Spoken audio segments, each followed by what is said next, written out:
This is Jake, and this is his roadmap to success.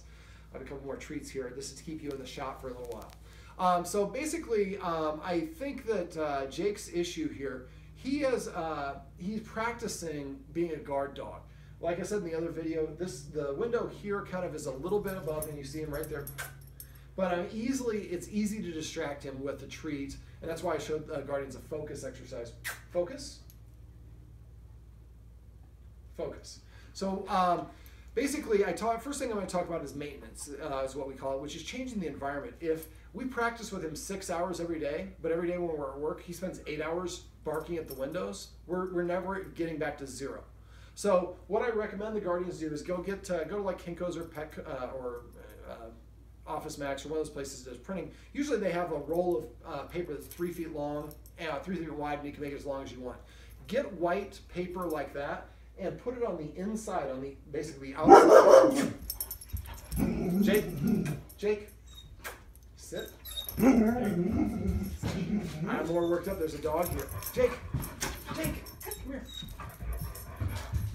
So the more the dog moves around, the more animated and worked up they get. Jake, puppy. It's like, I'm not a breeder dog. Jake, here you go, buddy. All right, well, we'll let him do his thing. But usually, one of the tricks I taught the Guardians was to put him on a leash and step on the leash to prevent him from running around. The more the dog moves around, the more animated or we call it aroused they get. And so now, I'm actually going to back up a little bit. Instead of talking about the windows, we'll come back to that. For this, basically, if he does this sort of thing or gets ramped up, to me, that indicates, the way I interpret that is, he's saying, I need more exercise.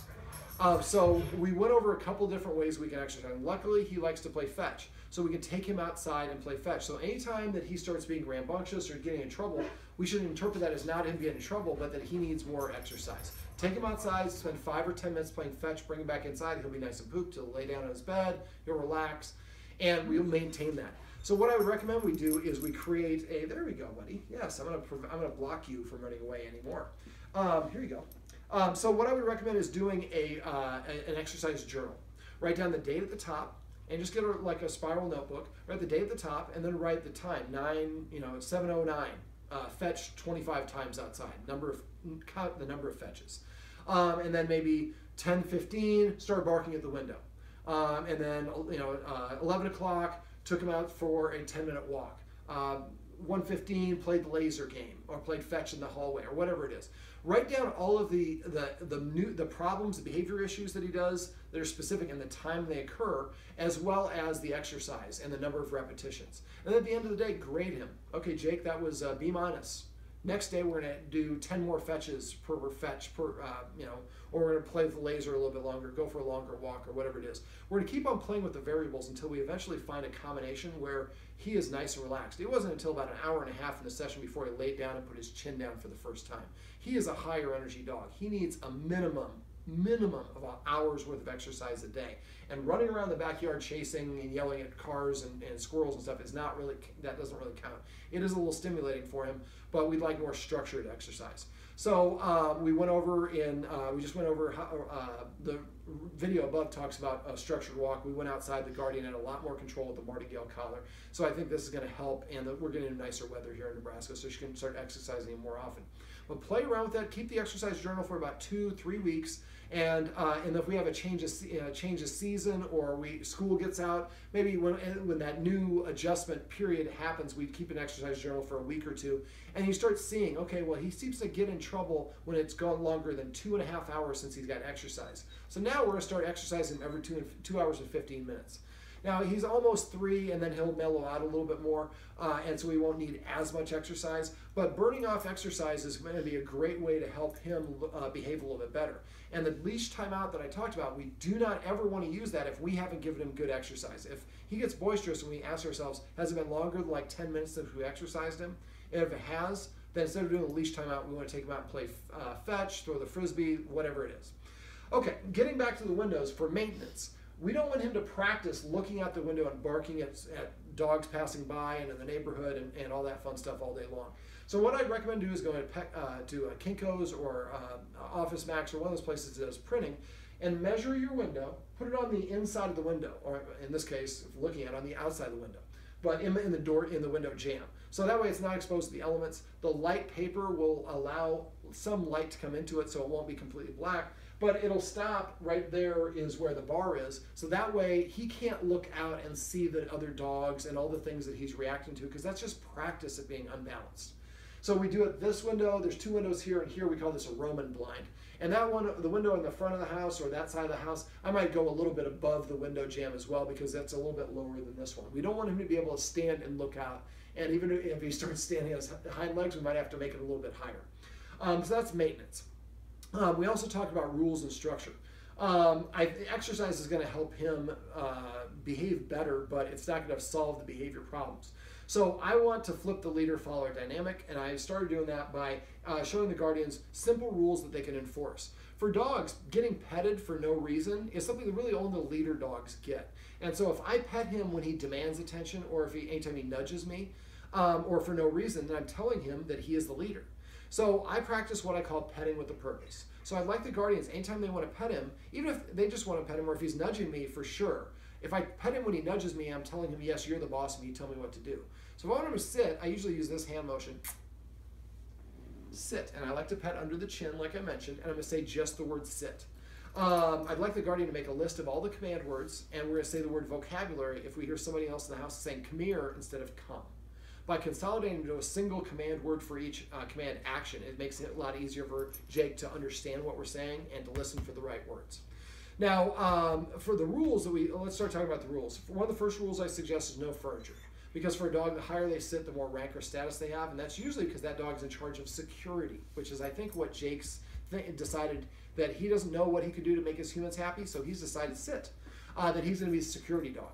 But this is not healthy for him, and the humans are very good leaders in their own right. So basically, by eliminating his ability to get on the furniture for a limited period of time, at least 30 days or as long as the problem's still going on, he sees the humans up here and him down here. That's a very subtle way for him to see himself as having less status as the humans. Another thing is, if I wanted to walk that way and he's standing in my way and I walk around him, I'm deferring. Leaders don't defer to followers. So instead, I would walk as if he's not there. Don't walk and shove him with your knees as you go by. Just walk and bump into him. He needs to learn that when a human's coming, my job as a dog is to get out of the human's way because I don't have as much status as they do. Now, if he's asleep or on the in a sit, I can walk around him for that, only when he's standing. Other rules that we went over is he shouldn't be within 7 feet of a human who's eating, shouldn't be in the kitchen when we're preparing food, and he shouldn't, sit. As passive training. We'll talk about this one in a sec.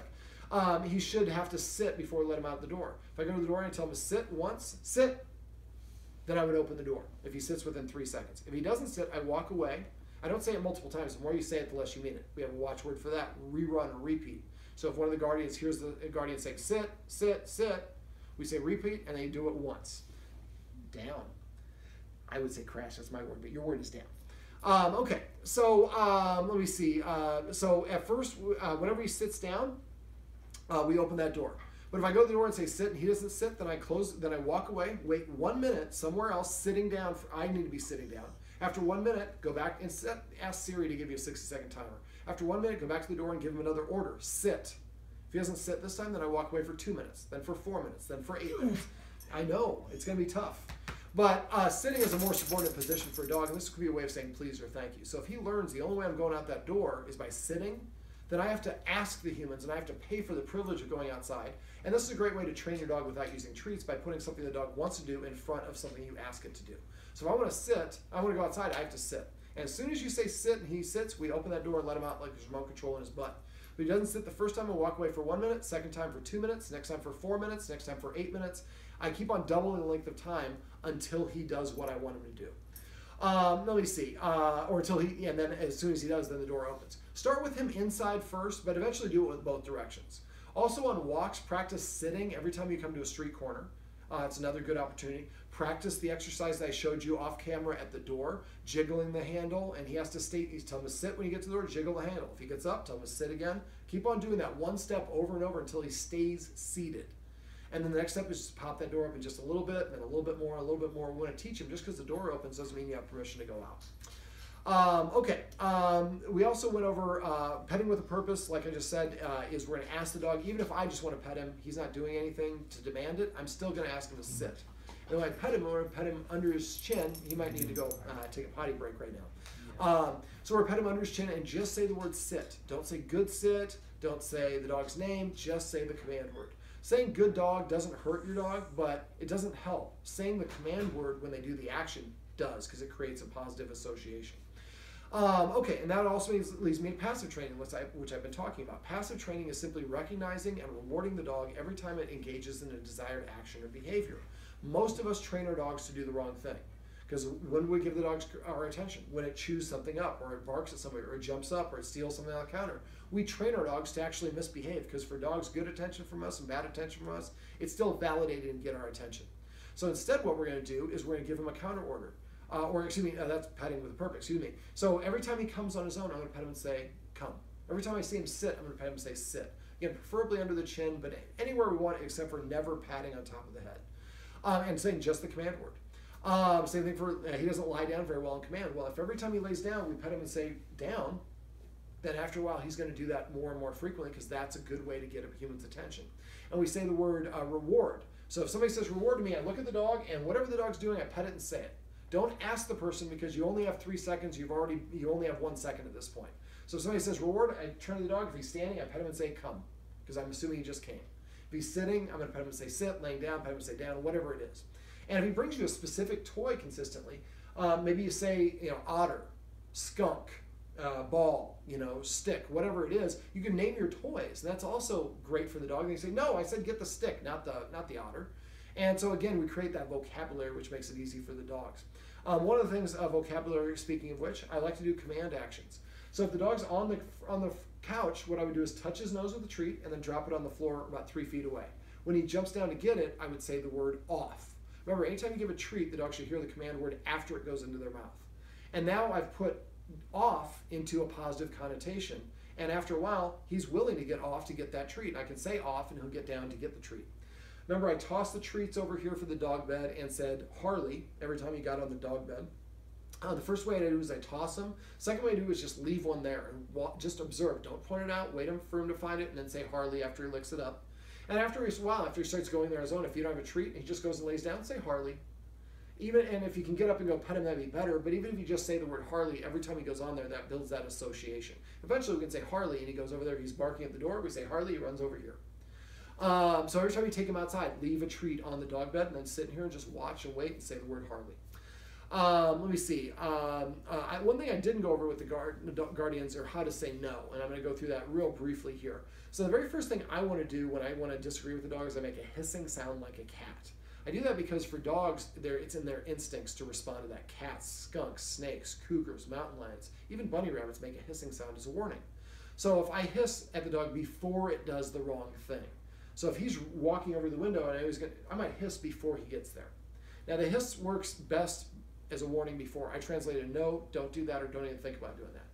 Second thing I do, and you're going to have to follow me with the camera, so you're going to have to tilt up a little bit, is I abruptly stand up. This is the I mean business position to a dog. Standing up. If I'm not willing to burn the energy to stand up, I don't really mean it. Now when you stand up, your authority is directional. It goes whatever direction your hips are pointing. Right now my authority is pointing right at the camera. Well, what a dog will do when I stand up abruptly is it's going to take a step backwards because it wants to match my move. Then it's going to identify, is she talking to me? And I'm going to walk over here as a dog. If I walk over here as a dog and the human keeps on facing there, the dog literally walked away from your authority. So when you stand up, when dogs communicate through movement, it's a big, bold, sudden movement. If you get up like this, you just look like you're getting up. So I want to kind of be like, and the dog takes a step back, and I'm going to pivot and keep it in front of me as it walks around the room, and I keep pivoting it until it tells me I'm done challenging you. It'll do that by doing one of 3 things. It'll stand in place, it'll sit, or it'll lie down. So as soon as it does any of those 3 things, I want to take 2 steps backwards as my way of saying, I appreciate it. Because you stopped challenging me, I move further away from blocking you, or whatever it is. And then I'm going to wait 1 second after I take the step backwards, and then I'm going to go back to doing what I'm doing. And when you take a step back, just take 2 steps. A lot of people go like this. 1, 2, shuffle my feet, cock my hip, put my hands on my shoulders. It's a lot of movements. So when I take a step back, I wait 1 second, and then I can go back to doing what I was doing before. That's the second escalating consequence. The third thing I would do is, if the dog continues, I would march directly at the dog. So if the rule is the dog's not allowed to be in the kitchen when we're cooking, I want to march directly at the dog. If the dog goes this way, I'm going to take a step this way. I'm going to keep walking towards him until he gets across the boundary.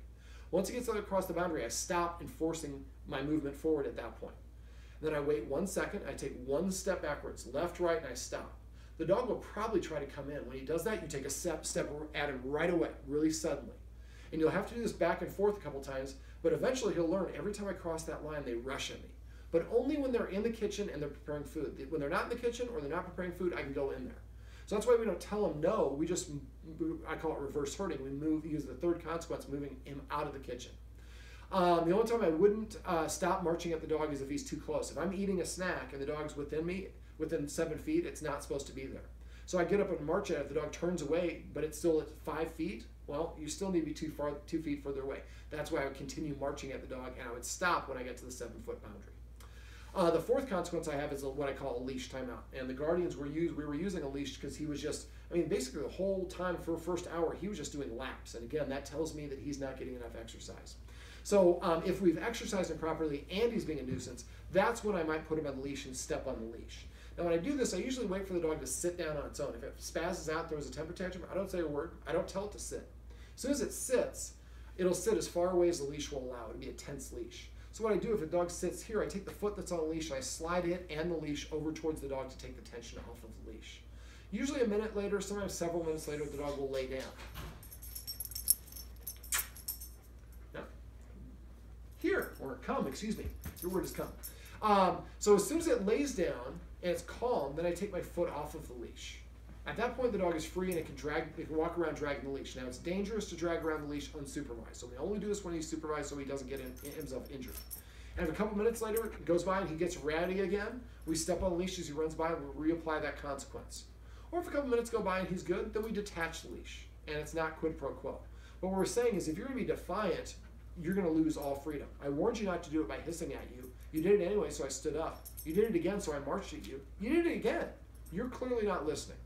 So now the consequence is you lose all the privileges of being in the house until you return to a completely calm and balanced state of mind. That's why I don't tell him to sit or lie down. When he sits, he's saying, I'm challenging you less. When he lays down, he's saying, I give up. As soon as he gives up, then freedom is restored.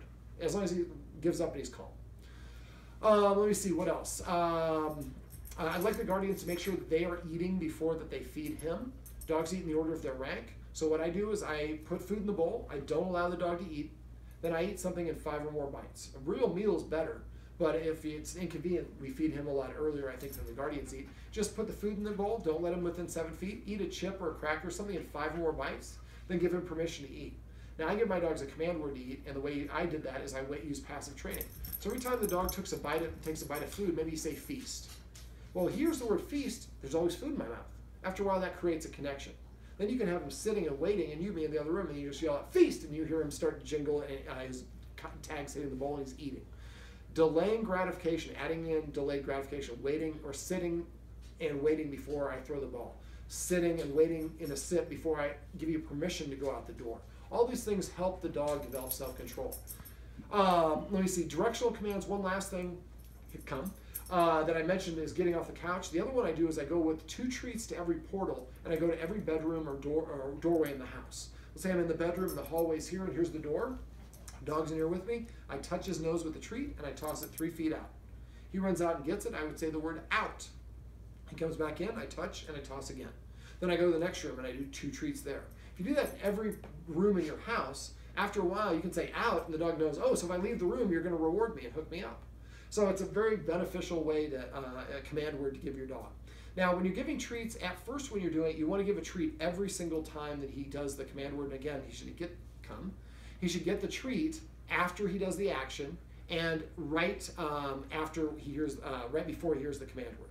Now, after a while, then we want to do it after he really has established it, maybe after a week or 2. Then we start going every other time we give it to him, then every 3rd time. The best way to give a dog a treat is to make it completely randomly, so he never knows when he's going to get the treat. But we can also somewhat program our dog. That's why I said when we're going on walks, I'd like the Guardian in between every driveway stop, have him sit, give him a treat for sitting, and then continue walking. I showed her how to do a U-turn. Now make sure when you do the U-turn, if I'm walking this way and I'm going to turn this way, I'm going to turn halfway. So I was going this way, now I turn halfway, I'm holding the treat here. Always turn away from the dog when he comes over. Then when he takes a step, then I take another step. Now I'm going the opposite direction. And as soon as I pop it in his mouth, I say word turn. Take about 4 or 8 steps that way, then repeat the process and go back the original direction. This helps you if you are on a walk and you run into another dog or see something that you know he's going to react to. You might see it before he does, and this way you can get him used to it. But if you only turn when he sees another dog, he turns and he's looking around for that dog. So you really want to practice this when he's doesn't have the dog around. Now, last thing I'm going to go over is a focus exercise. If you forgot how to do that, message me and I can send you links to videos where I've done with other clients. But remember, it's any eye contact. And at first, it's 1 second, 1 second. Don't hold it up here. A lot of people go like this, and then go like that. Or they go like this, and they go to focus. Now you see, I was able to get him there even though he's all riled up. We only focused a very little bit. I would like the Guardians not to do what I just did yet. Don't try to use the word focus to stop him till you've had a week of practicing this and get to the 20 seconds on that second movement. Remember, 10 or 12 treats each time you do it. 1 second, 1 second at first for all 12 treats. Then our partner is going to do that, but not back to back, sprinkled throughout the day. I'd like both people to do it twice a day with him and get to the point where you're 20 seconds in the house in all sorts of different areas of the house. Next step is to practice it in the backyard or in the garage when there are no other dogs present. Probably the garage would be easier because you can close that door. Now he's closer to outside, but it's still a somewhat controlled environment. Now at this point, we can go a little bit faster. 1, 2, 1, 1. And then maybe you do that 5 treats and maybe 2 seconds on the second treat. Eventually, you want to be able to do this in the yard when he's free, when there are no other dogs around as well. And again, it gets that 20-second mark. Then, when we're on walks, you can actually say focus. And while you're walking, he's walking on your right, you say focus, he looks up at you. As you're walking, you're going like this and tilting the treat. So this time you're not sitting. We're doing it at a standing capacity. But if I see a dog over there, you say focus. Well, I'm walking over here and I'm walking into stuff because I'm not paying attention where I'm looking up here to get the treat. This is a great way to redirect your dog's attention. I think for him, he's just, like I said, very under-exercised for how energetic he is. Winter's not a fun time to walk your dog. But the Guardian now has more tools that should give her more control on a walk. Come. And if she wants, let us know. We can set up in-home sessions where we actually teach you how to get him to walk with a loose leash. That might be something you want to do. This might be enough. I prefer to have the dog walk with a loose leash because there is some correction that's going on with the Martingale collar. All right, well, this is Jake. Jake, can we come get you over here to sign off? Come over here. We need good camera presence, buddy. You got to face the camera. It's over here. Sit. This is Jake. This is his roadmap to success. Remember, everything you do trains your dog. Only sometimes you mean it. Focus. Focus.